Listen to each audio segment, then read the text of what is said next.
바르셀로나 카탈루냐 그랑프리 프리뷰 빨리 달려보겠습니다. 바르셀로나 카탈루냐 그랑프리는 딱 이야기할 드라이버가 2명 있습니다. 예, 바로 스페인 출신의 드라이버 페르난도 알론소와 카를로스 사인스 주니어 2명이죠. 콜라핀토는 왜 있나요? 제가 여러 가지를 알아봤습니다. 콜라핀토와 바르셀로나 카탈루냐 그랑프리의 인연. 스페인어를 한다? 네, 제가 찾아낸 최선의 결론입니다. 스페인어를 해서 네, 그렇습니다. 바르셀로나 카탈루냐 그랑프리는 바르셀로나에서 펼쳐질 예정이고요. 2026 시즌에 처음 펼쳐집니다. 예, 챔피언십 그랑프리는 처음이기 때문에 이전에 개최한 거 0회 되겠고요. 올해 바르셀로나 2026년에 처음으로 개최되고 내년이 아니죠. 이제 요거는 이제 경년제가 될 예정입니다. 이제 경년제로 한다라고 얘기를 하고 이제 그걸 확실히 도장꽝을 안 해놔서 혹시나 하시는 분들이 있는데 아마 할 겁니다. 자, 바르셀로나 카탈루냐 그랑프리 2026 공식 명칭은 길어요. 그랑프리 이름이 길어서 긴 겁니다. 이거는 스폰서 이름은 죄가 없어요. 포뮬러1 MSC 크루즈 그랑프리 대 바르셀로나 카탈루냐 2026죠. 네, 7라운드가 되겠고요. 스탠다드 포맷입니다. 스프린트 없단 뜻이죠. 6월 12, 13, 14일이고요. 바르셀로나 카탈루냐 서킷에서 네, 월드컵 한국 경기 기념 6월 12일에 시작합니다. 사실 몰랐어요. 제가 오늘 저녁 때 월드컵이 시작된다라는 충격적인 소식을 몰랐어요. 저 월드컵을 하는지도 몰랐습니다. 제가 물론 축구를 좋아하는 사람이 아니기는 하지만 그래도 월드컵을 하는 거는 보통은 알았는데 이번에 진짜 하는 것도 몰랐어요. 그렇습니다. 그래서 예, 국대 다큐 그거 나온다 그래서 한 3달 남았나? 막 그 생각하고 있었는데 아니었어요. 네, 이번 주였습니다. 자, F1 챔피언십 스페인 그랑프리. 왜 스페인 그랑프리를 가져오시나요? 바르셀로나 카탈루냐 그랑프리 얘기했잖아요. 지난해에는 스페인 그랑프리라는 이름으로 비슷한 시기에 같은 장소에서 했으니까요. 그래서 우리는 바르셀로나 카탈루니아라는 뜻으로 BCN이라는 걸 써주고 스페인 그랑프리 지난해 경기를 얘기해야 같은 서킷의 경기 이야기를 할 수 있을 것 같습니다. 지난해는 모나코 그랑프리에서 이제 노리스가 폴 포지션 차지하고 우승까지 갔는데 스페인은 피아스트리가 폴 포지션을 가져가고 우승을 가져갔습니다. 스페인 그랑프리는 여차하면 진짜 아무 스토리도 없는 내러티브가 없는 경기가 펼쳐지기도 하는 곳입니다. 왜냐하면 레이스카의 공기역학적 성능에 지대한 영향을 받는 곳이기 때문에 레이스카의 성능이 좀 벌어져요. 모나코가 상대적으로 좀 격차가 줄어들고 몬자, 이탈리아도 좀 줄어드는 곳이라면 바르셀로나는 벌어지는 곳입니다. 크게 벌어져요, 성능이. 그렇다는 얘기는 차들과 차들이 뭔가 겹칠 일이 줄어든다는 얘기죠. 그렇다고 트랙이 많이 좁은 것도 아니고요. 올드스쿨이 되기에는 너무 젊어요. 그런 점에서 변수가 좀 적다고도 할 수 있습니다. 그러나 매년 아무 일도 없는 것은 아니었고 지난해는 여러 가지 일이 있었습니다. 일단 외적으로 시작하기 전에는 프론트윙, 플렉스윙 이슈가 좀 있었습니다. 그래서 뭐 이런저런 측정 방식을 가지고 이번에 도입한 해 만에 이제 생각나시는 분 계실 거예요. 그래, 사실 그거 별로 안 중요했던 것 같아 라고 지금은 다들 쉽게 얘기하지만 당시에는 마치 저것을 잘못하면은 그 세상이 막 끝나는 것처럼 막 엄청 영상들 뿌리고 했었습니다. 지금은 다 쏙 들어갔죠. 별로 뭐 영향은 없었던 것 같아요. 그리고 이 경기에 핵심은 이제 그 베르스타펜이 10초 페널티 받은 러셀과의 그 고의 충돌, 이제 이 부분이 이슈가 됐는데 사실 그 시작은 세이프티카 상황에서 그때 안토넬리 차에 이슈가 생겨서 세이프티카 나오고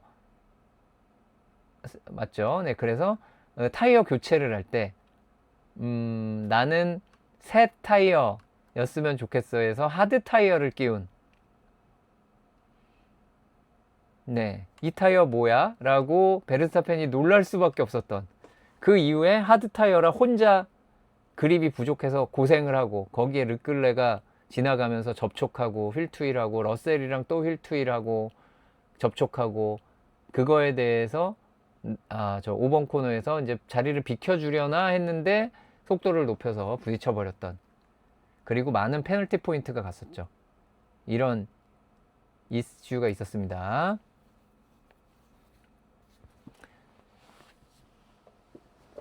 지난해 그래서 경기 결과는 퀄리파잉에서는 피아스트리가 폴, 노리스가 2위고요. 피아스트리가 정말 빨랐습니다. 이때가 어떤 의미에서 피아스트리가 1위로 그 질주하기 시작하는 그 출발점을 이 바르셀로나로 많이 보죠. 지난해 어떻게 보면 분위기의 확실한 전환점이 바르셀로나였습니다. 그런 점에서 올해도 분위기의 전환점이 될 것인지, 예년에도 그랬나요? 그랬던 적이 꽤 있습니다. 왜냐하면 바르셀로나에는 업그레이드가 많이 찾아오거나, 지난 업그레이드가 제 힘을 발휘하기 시작하는 곳이 바르셀로나일 때가 많습니다. 그러다 보니까 여기가 출발점이 되기 좋죠. 변화가 된다면. 안토넬리가 치고 나가면서 달아나는 시작이 될 수도 있어요. 그러니까 2위 싸움이 말도 못하게 치열해지고 안토넬리만 독주하는 상황이 될 수도 있죠. 그거 나름대로 재밌는 시즌일 것 같긴 해요. 레이스에서의 순위는 뒷자리가 좀 많이 바뀌었죠. 노리스는 그대로인데 르클레가 많이 순위가 올라왔고요. 후켄버그가 5위까지 올라와 있습니다. 엄청난 변화들이 있었어요. 그리고 마지막에 세이프티카가 나오는 바람에 보통 투스탑을 가는데 3스탑으로 우승 전략이 정리가 됐고요. 이때 스트롤이 그 부상 회복이 안 된 것 때문에 경기를 아예 포기했었죠. 그래서 퀄리파잉 뛰고 안 나왔습니다. 그 이후에. 자, 그리고 여기에서 많은 재밌는 부분이죠. 타이어 전략. 원래 투스탑이었을 것이다. 이 부분이 매우 중요합니다. 이제 바르셀로나는 타이어에 굉장히 큰 부담을 주는 서킷입니다. 레이스에서 타이어 관리가 너무너무 어렵다 보니까 하드를 써도 원스탑은 무리예요. 그러다 보니까 차라리 소프트를 끼워서 투스탑을 하는 곳입니다. 그러면 금요일날 프랙티스 1 때부터 쓰는 타이어의 방향이 달라져야겠죠. 소프트를 많이 아껴둬야 됩니다. 레이스에 쓸 생각을 하면. 그래서 이 금요일부터 이 준비하는 주말이 아주 험난해질 수 있어요. 하드를 아예 둘 다 써버릴 수는 없잖아요. 하드는 무조건 레이스 타이어로 하나 남겨둬야 되다 보니까 하나 들고, 그러면 8세트의 소프트 중에 퀄리파잉도 잘 통과하고 레이스 때까지 생각을 하면은 어떻게 관리를 해야 되나, 골치가 아파질 수 있습니다. 물론 썼던 타이어를 또 쓰는 거 감수하고 가겠지만 쉽지 않습니다. 자, 스페인 그랑프리. 바르셀로나에서 펼쳐진 스페인 그랑프리의 기록만 뽑은 겁니다. 그러면 똑같아요. 최다승 이게 어차피 그랑프리와 서킷을 맞춰버렸기 때문에 둘이 똑같을 수밖에 없죠. 재밌는 부분은 슈마허 해밀턴 잘했고요. 해밀턴도 강한 곳입니다. 페라리가 잘했고, 아무래도 91년부터 그랑프리를 했기 때문에 91년부터 통계를 지금까지 그냥 다 내면 페라리가 강할 수밖에 없습니다. 그리고 폴시터 우승 횟수가 24회. 이거 모나코 이상이란 걸 아셔야 돼요. 모나코보다 더합니다. 폴시터의 우승 비율이. 그리고 한때는 10년 연속 폴시터가 우승하기도 했던 곳이에요. 그때가 무서웠죠. 그때 막 8년, 9년, 10년 세면서 이거 맞나? 막 그 생각을 하기도 했었어요. 8년, 9년, 10년쯤 되면 좀 무섭죠. 자, 스페인 그랑프리는 최근 퀄리파잉 최근 레이스에서 이런 모습을 보여줬습니다. 아까도 보여드린 것처럼 피아스트리가 지난해 폴이었는데, 격차를 보시면 아주 치열한 퀄리파잉도 있지만 1, 2위 격차가 꽤 벌어지거나 1, 2위가 비슷하면 2, 3위가 벌어지는 적이 있습니다. 물론 2021년은 저 3명이 워낙 비슷하던 시절이라 늘 저런 느낌이 날 수 있었어요. 꼭 그런 건 아니지만. 근데 다른 해는 보면 한 곳은 좀 벌어집니다. 둘 다 치열하진 않아요. 그리고 레이스 결과에서는 느낌이 살짝 오실 것 같아요. 2024, 2025년이 후반 세이프티카 같은 것의 영향으로 좀 간격이 좁은 편이고, 나머지는 간격이 정말 많이 벌어집니다. 이거는 성능 차이가 나는 데다가 타이어 관리의 어떤 각 팀의 그 차이가 정말 많이 납니다. 이것도. 그렇기 때문에 벌어질 수밖에 없어요. 타이어 성능이 떨어진 차가 앞에서 막을 수가 없습니다. 어서 가십시오 하고 보내드려야 돼요. 타이어 성능 떨어지면 타이어 성능 괜찮은 차 보내줘야 됩니다. 다른 성능도 마찬가지지만. 자, 바르셀로나 카탈루냐 서킷 개요 가보겠습니다. 1991년에 개정했고요. 현재 레이아웃은 2021년부터 사용하고 있습니다. 몬멜로, 정확히는 바르셀로나의 북동쪽에 있는 작은 교외, 시외에 있는 곳입니다만, 그러나 우리는 바르셀로나라고 부르죠. 네, 그렇습니다. 성남에 서울공항이 있는 그 생각하시면 됩니다. 성남 맞나요, 거기? 성남이 맞는지 잘 모르겠네. 어쨌든 그렇고요. 인천공항 서울이라고 쓰잖아요. 그렇습니다. 그거보단 가깝습니다.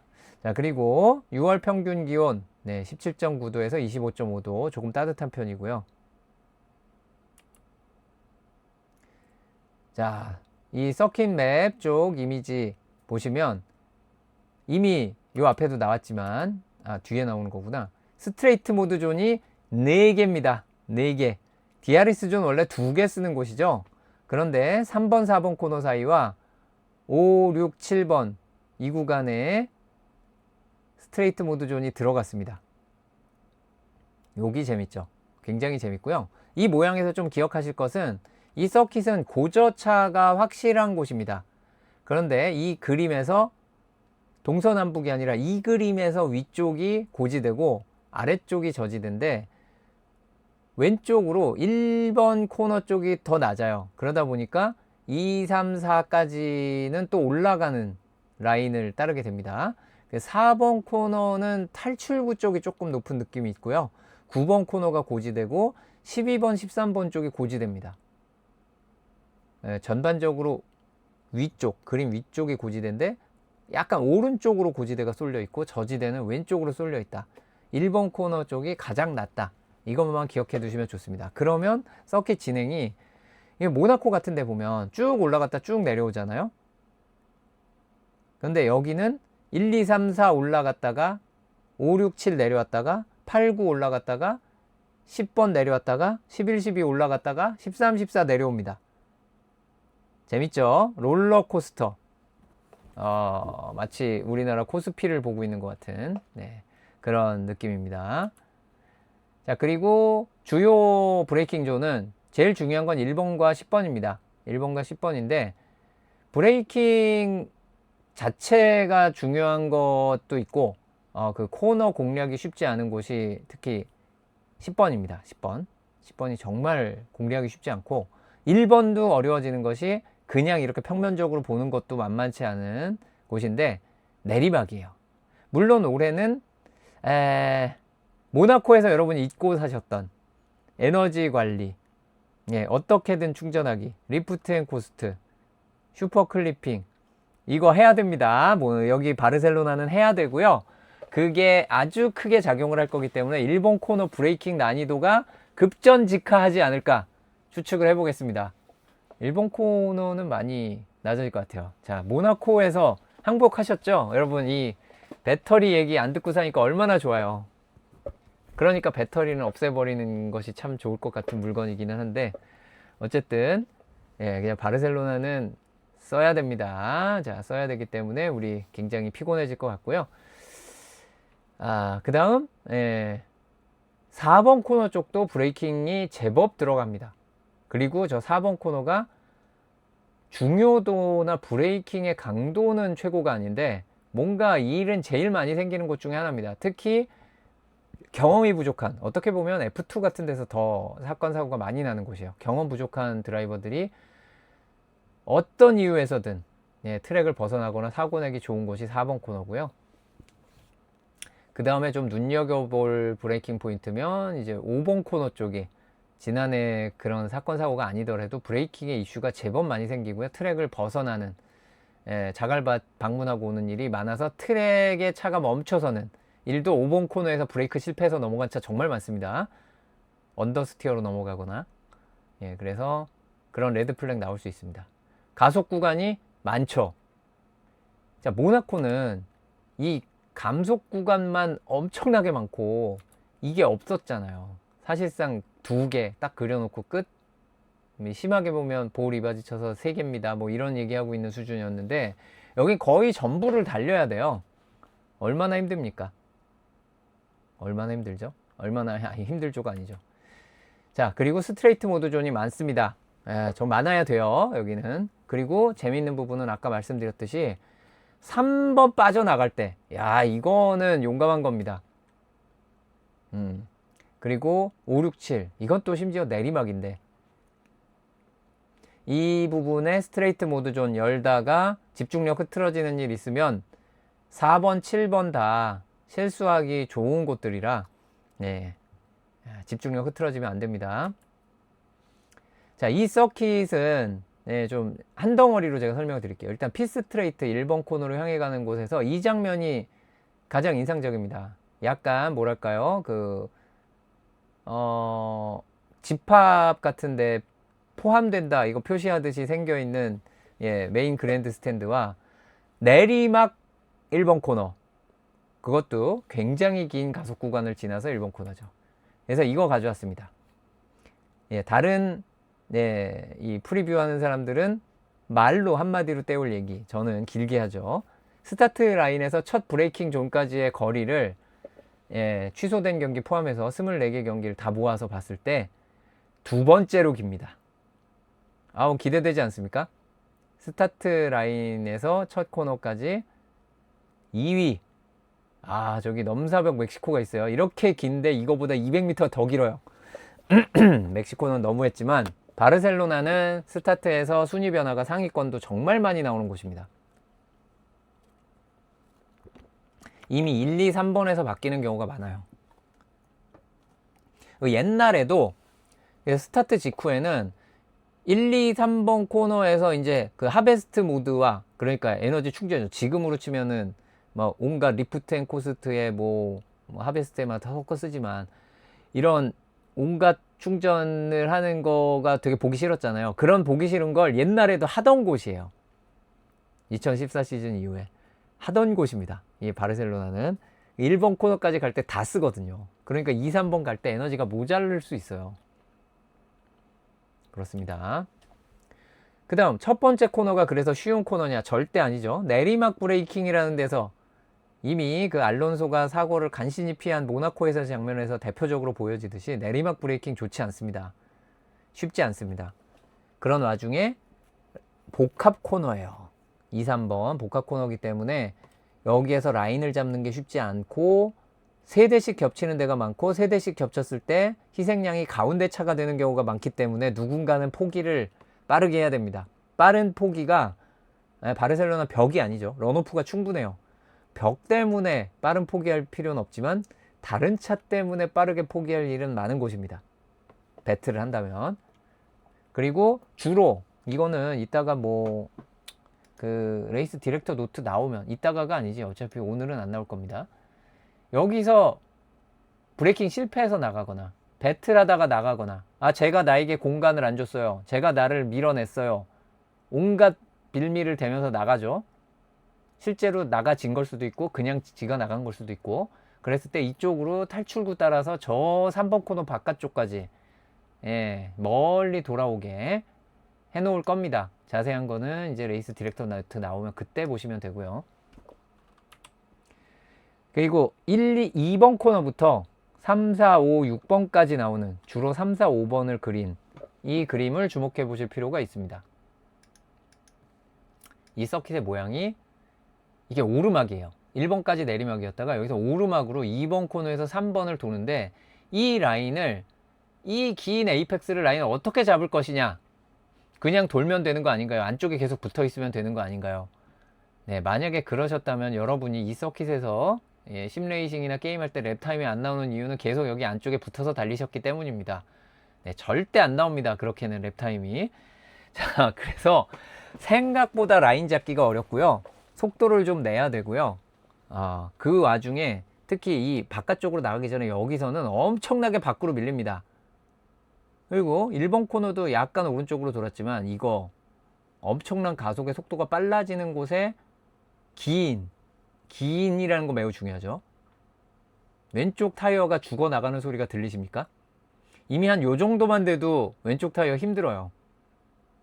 몇 바퀴 돌면은 막 나 못 살겠어 이럴 거예요. 그러나 그 와중에 속도를 더 내가지고 여기서 밀려나가듯이 바깥쪽으로 가면서 야, 자, 왼쪽 타이어가 이제 곡소리도 못 내요. 이제 거의 빈사 상태가 돼요. 왼쪽 타이어 힘들죠. 문제는 이 오르막에서 브레이크를 한번 밟은 다음에 브레이크 밟아서 앞쪽으로 쫙 하중을 실어주고 그립을 단단히 확보한 뒤 왼쪽 앞바퀴에 더 에너지를 주면서 일로 돌죠. 몇 도요? 30도? 60도? 아니죠. 180도를 돕니다. 오르막이에요. 오르막이면 앞타이어가 괴로워요? 편해요? 괴롭죠. 자, 여기 오르막이죠. 여기 오르막이죠. 왼쪽 타이어 어떡하라고. 왼쪽 타이어에 죽는 소리가 들리지 않습니까? 살려주세요. 네, 그렇습니다. 3번 코너와 4번 코너가 그런 겁니다. 이곳이 타이어에 정말 괴롭지만 특히 왼쪽 타이어가 많이 갈려 나가는 이유가 있습니다. 그리고 이제 내리막으로 접어들죠. 그래서 5번 코너. 이번엔 이렇게 돕니다.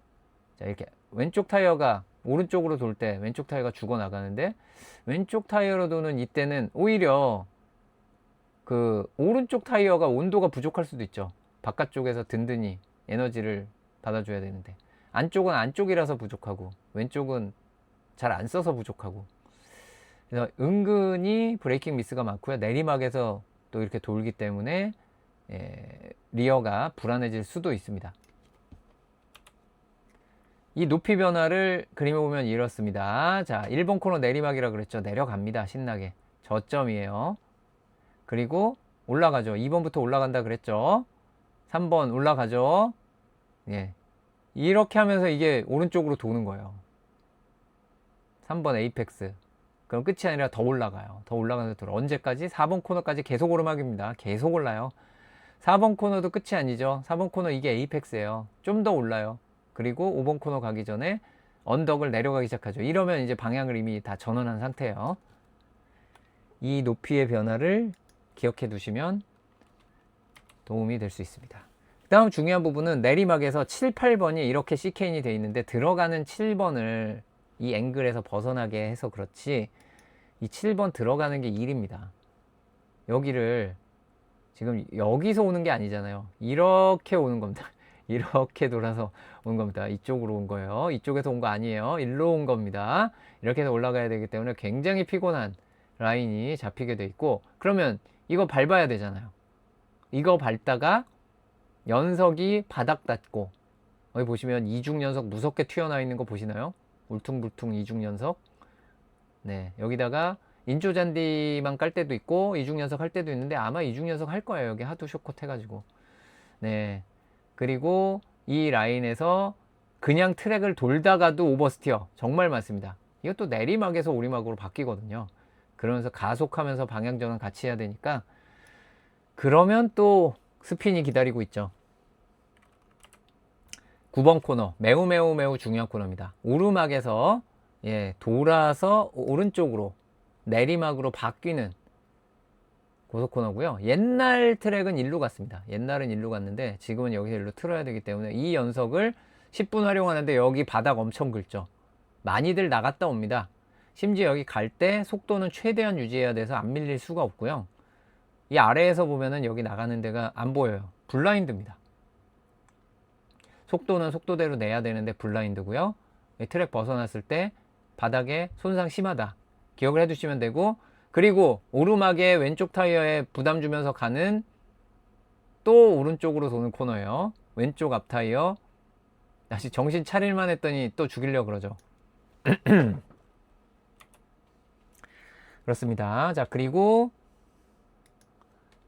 바르셀로나 카탈루냐 서킷 트랙 높이 변화를 이번에는 4번 코너부터 11번까지 보면은 앞서 잠깐 보여드렸지만 4번에서 갔다가 이제 내리막으로 5번 갑니다. 계속 내려가요. 6번, 7번 쪽 갔다가 이제 내리막에서 오르막으로 바뀌면서 7, 8번 연속 아까 그 CK인이에요. 그리고 언덕 위에 오르막에서 오른쪽으로 돈다 그랬죠. 에이펙스까지 아직 오르막이고 여기 딱 지나서 그 연석을 막 밟을 때쯤 고점이에요. 피곤합니다. 그리고 내리막이죠. 10번 코너까지. 여기는 되게 완만하게 그려져 있는데 느낌상 굉장히 내리막입니다. 네, 이게 보는 것과 실제 영향을 주는 게 좀 다르기 때문에 속도를 제법 내면서 가기 때문에 더 내리막 같아요.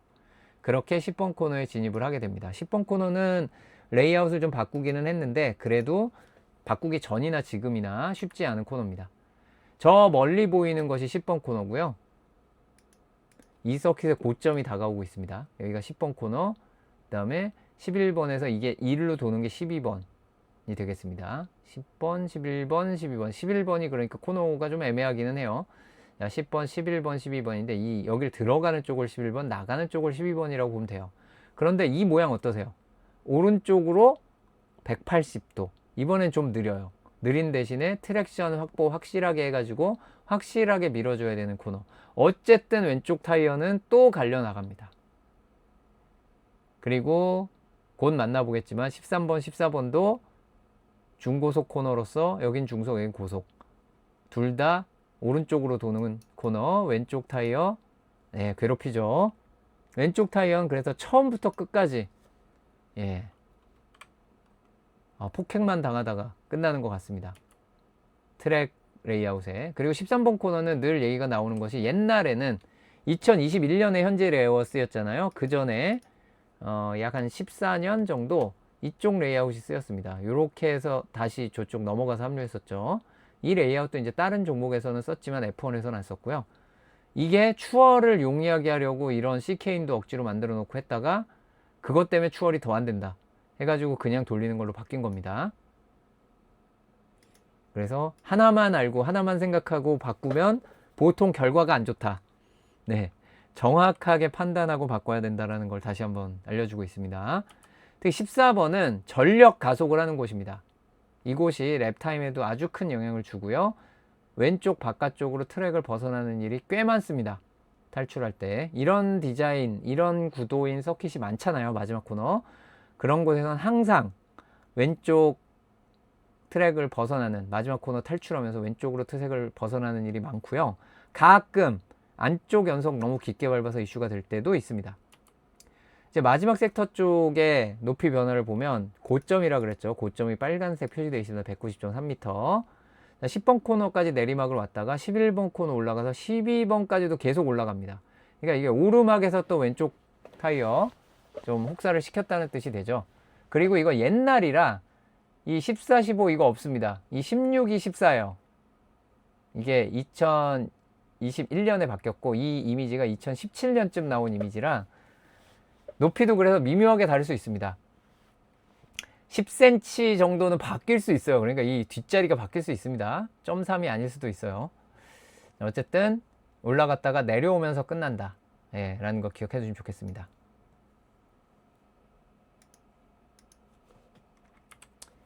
자, 카탈루냐 서킷 이었습니다. 원래.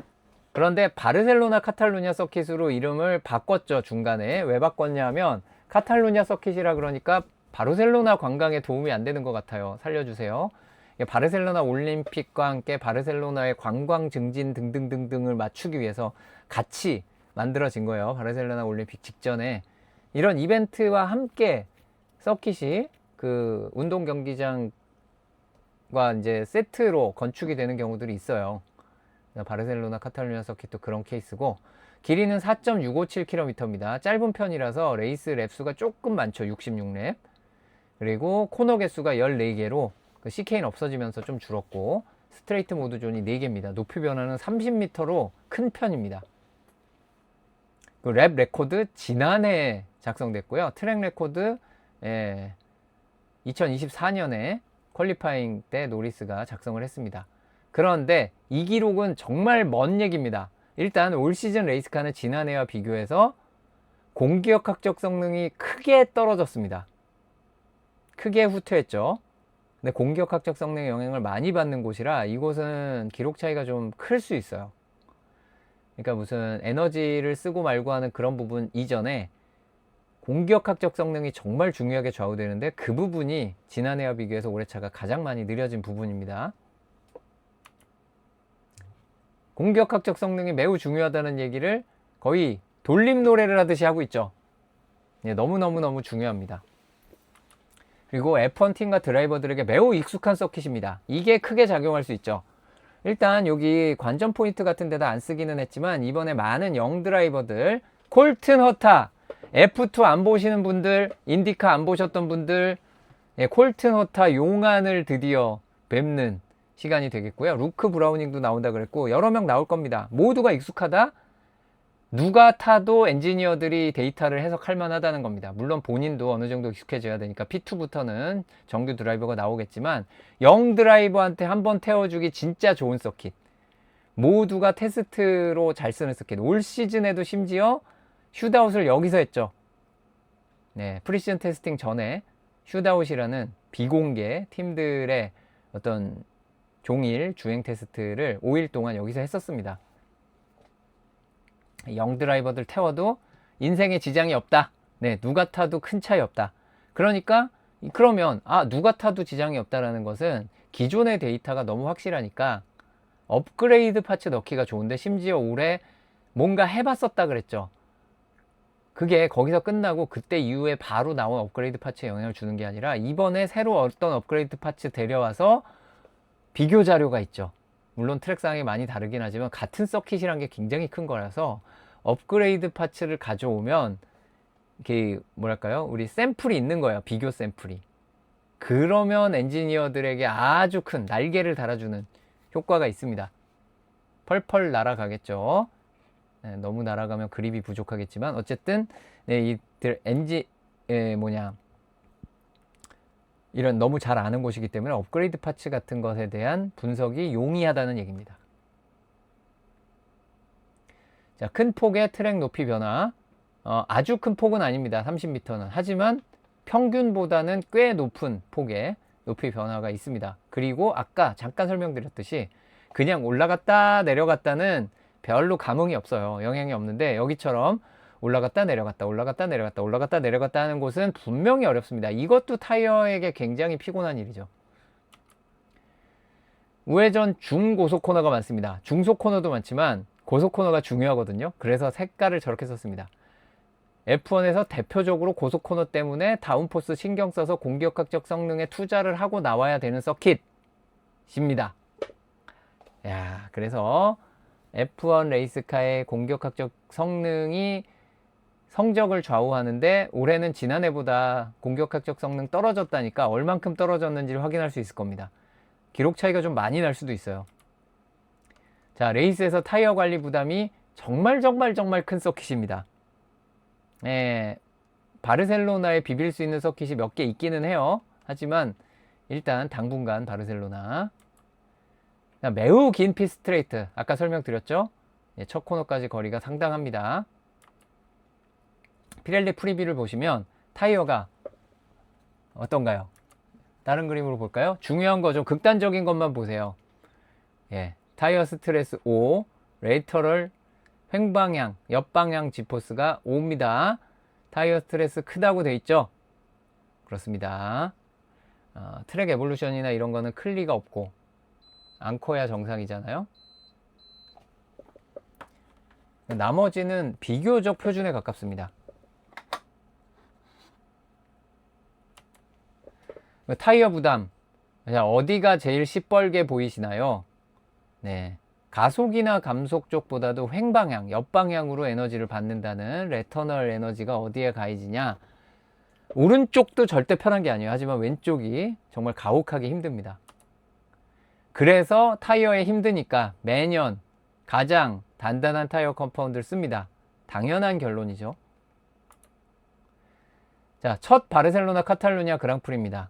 마드리드에게 스페인 그랑프리를 빼앗겼지만 이제 서서히 클래식으로 잡아가고 있는 바르셀로나 카탈루냐 그랑프리 서킷을 버릴 수 없어 만들어진 그랑프리 이제 출발입니다. 2달 만에 처음으로 상설 전용석에서 펼쳐지는 그랑프리. 야, 말하면서도 제가 어이가 없네요. 스즈카 이후 처음입니다. 그 3월 다 지나서 4월 초 이렇게 걸쳐가지고 했던 그 스즈카 다음에 이제 하는 거예요. 2달이 넘었죠. 네, 2달이 넘는 동안 상설 전용 서킷 구경을 못했어요. 예, 이제 스즈카 때와 얼마나 달라졌느냐를 확인할 수 있기도 합니다. 페르난도 알론소와 카를로스 사인스의 홈 그랑프리입니다. 물론 사인스는 조금 덜 할 것이 확실합니다. 사인스는 마드링의 홍보대사에다가 마드리드 출신이라 그 마드링에서 펼쳐지는 첫 번째 스페인 그랑프리에 올인을 할 가능성이 있으니까 여기서 뭘 하더라도 좀 살살 할 겁니다. 어차피 다 같은 스페인인 알론소 입장에서는 뭐 뭔가 할 수도 있겠죠. 다수 팀의 대형 업그레이드 패키지 투입 가능성 안 나올 수도 있는데요. 사실 여기다 투입하는 게 정답입니다. 여기서 했었어야 돼요. 전에 뭐 캐나다, 마이애미 막 이런 데 나왔던 모나코는 어차피 모나코 전용이니까 빼고 그때 나올 것들이 아니었던 것들이 많았겠고 참고 바르셀로나 카탈루냐에 처음 투입되는 파츠들이 있을 겁니다. 그리고 이전에 투입됐던 파츠들이 꽃을 피우는 게 이곳일 수도 있어요. 그 비상설 무슨 스트리트 서킷에서 무슨 성과를 기대하겠어요. 하지만 바르셀로나에서는 꼽힐 수 있습니다.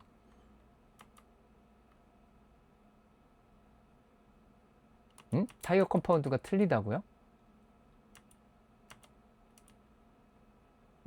그렇네요. 죄송합니다. C234를 투입했죠. 맞아요. 올해 C234입니다. 가장 타이어에 괴로운 곳인데 지난해 소프트, 미디엄 소프트 투입했다고. 네, C234입니다. 올해는 C234 투입했다고 해야 되는데, 자, 여러분, 이건 레드선으로 안 될 것 같아요. 거의 연상호 감독의 염력이 필요할 것 같은데, C234 얘기를 했었어야 되는데, 타이어에 정말 괴로운 곳인데, 지난해 소프트 2세트, 미디엄 1세트로 레이스 했잖아요. 그러면 좀 더 가볍게 가볼까 해서 C234로 바꿨거든요.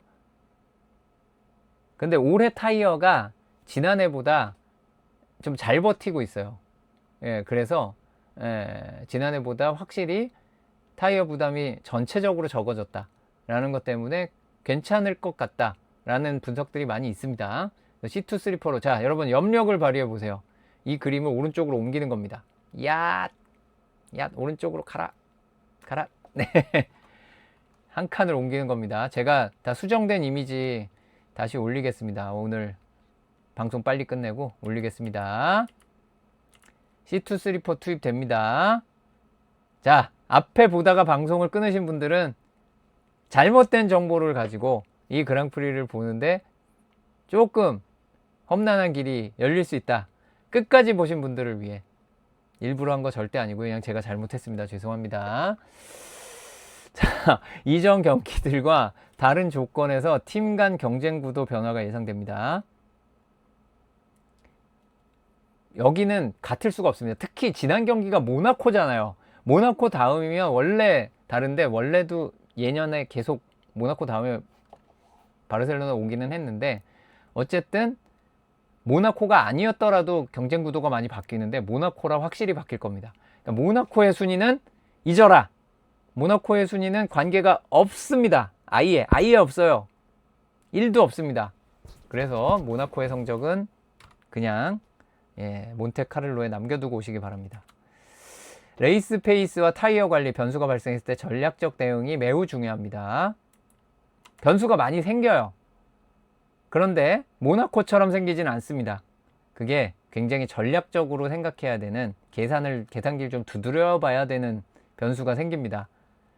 물론 지난해처럼 그 하드 타이어 끼운다든지 그런 거는 얘기가 좀 다르기는 한데, 그리고 2번의 피스탑을 하게 될 가능성이 높고 버티기가 불가능하고요. 성능 차이 나오면 성능 차이가 없으면 추월이 꽤 어렵고 성능 차이가 나면 추월이 꽤 쉽습니다. 이 두 가지 양면을 다 가지고 있어요. 그러니까 버티기는 안 되죠. 그렇다면 2번의 피스탑을 어떻게 가져갈 것인가 잘해야 됩니다. 자, 각 세션 예정 시간 지난 모나코 그랑프리 거 복붙했습니다.